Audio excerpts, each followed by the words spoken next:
Tinchlikmi? Hamma shoshib qaqa ketyapti. Bilasanmi? Yaqinda saylov. Bugun nomzodlar bilan uchrashuv bor. Qolaversa, Adolat partiyasini qo'llab-quvvatlamoqchimiz. Nega endi?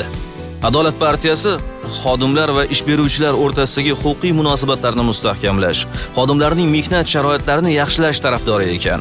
Axir biz ishchilar uchun bu juda muhim masala-ku.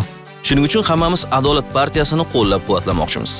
Unda men ham bo'ladigan saylovlarda Adolat partiyasiga ovoz beraman. Biz Adolat sotsial-demokratik partiyasini tanladik. Biz mehnat sharoitlarini yaxshilash uchun bor kuchimizni safarbar etamiz.